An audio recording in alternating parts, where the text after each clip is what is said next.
কলকাতার বিকেপাল এভিনিউ নাম আপনারা সবাই শুনেছেন। আজকে যার নামে আমরা বিকেপালকে চিনি, সেই বিকেপাল এর যিনি উত্তরসূরি অতনু পাল, থার্ড আই নমস্কার। ফটোগ্রাফি আপনারা সবাই চেনেন, নাম শুনেছেন, ফটোগ্রাফি শেখানো হয়। সেই অতনুদার কাছ থেকেই কিছু কথা শুনে নেব। প্রথম কথা হচ্ছে কোনটা দিয়ে শুরু করব বলো। বিকেপালের সম্বন্ধে বলুন। বিকেপাল বলতে গেলে আমার দাদুর দাদু হচ্ছেন বিকেপাল। হুম। এবার হচ্ছে মানে তাকে কোনো কোনো যদি পুরনো বইপত্র দেখো বা যেসব রিসার্চ ওয়ার্ক বেরোয়, তাকে বলা হয় সাধু বটকৃষ্ণ পাল। সাধু বলতে আমরা যেরকম সাধু বলি, মানে ধর্মকর্মের দিক থেকে, ওই দিক থেকে নয়। হুম।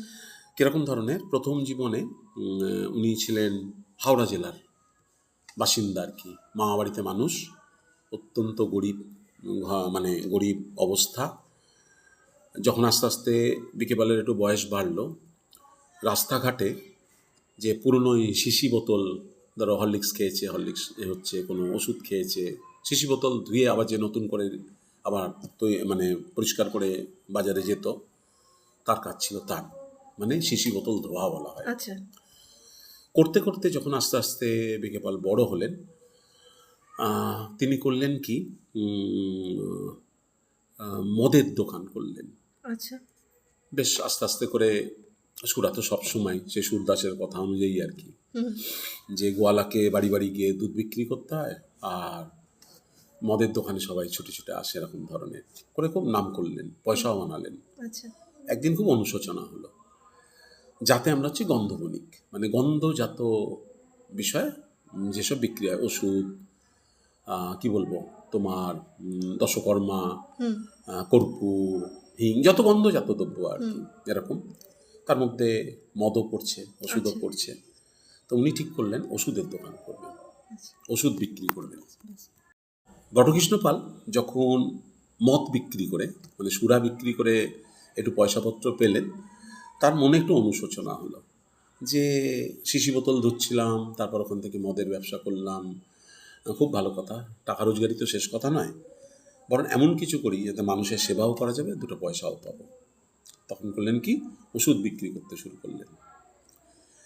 এইবার যেহেতু আমরা গন্ধ বণিক, গন্ধজাত দ্রব্য সামগ্রী বিক্রি হচ্ছে আমাদের মূল ব্যবসা, মানে বংশ পরম্পরায় বা জাতগত দিক থেকে, তিনি দিব্যি নাম করছেন, ওষুধ ব্যবসা করেও বেশ নাম করলেন।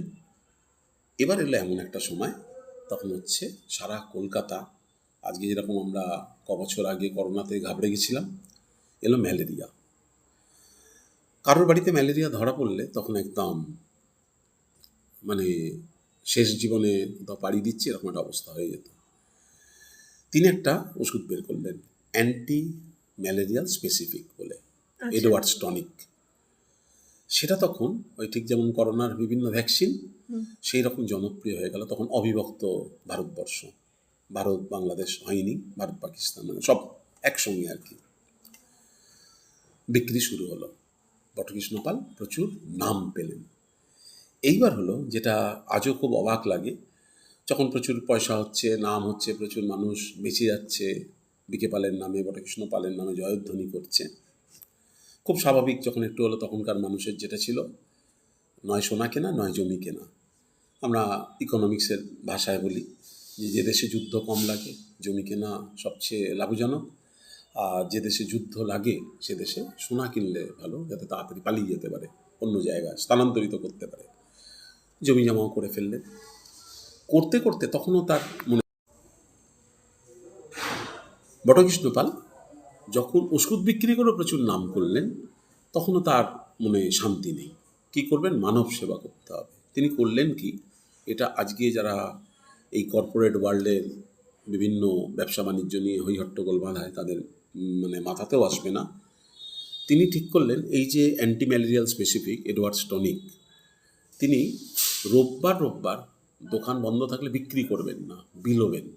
শুধু কি, কোনো শিশি বা বোতলে দেওয়া হবে না, বড় বড় সেই আলিবাবা 40 চলে সেই জ্বালার মতো হাজার হাজার জ্বালাতে ওষুধ থাকতো, আর কলসি করে যারা যা পাত্র অন্ত তাতে দিয়ে দেওয়া হতো। মানে ভাবো, সোম থেকে শনি সে ওষুধ পয়সা দিয়েও লাইন দিয়ে কিনতে হয়, আর রবিবার অত চালু ওষুধ সে বিনা পয়সায় বিলি করতে শুরু করলেন সারাদিন।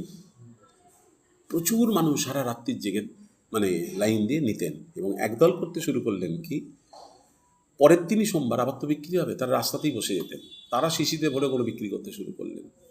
তাতেও ব্যবসা কমতির দিকে না, ব্যবসা আরও বাড়তে থাকলো। এই যে এত সফলতম ব্যবসায়ী হওয়া সত্ত্বেও প্যারালালি প্রত্যেক রোববার বিনা পয়সায় ওষুধ বিক্রি করা এবং আরও বিভিন্ন সমাজসেবা ছিল। এখনকার মতো ওই মানে ফুঁকো সমাজসেবী নয়। তখন সব মানুষরা আদর করে ভালোবেসে বলতে আরম্ভ করলেন সাধু বটকৃষ্ণ পাল।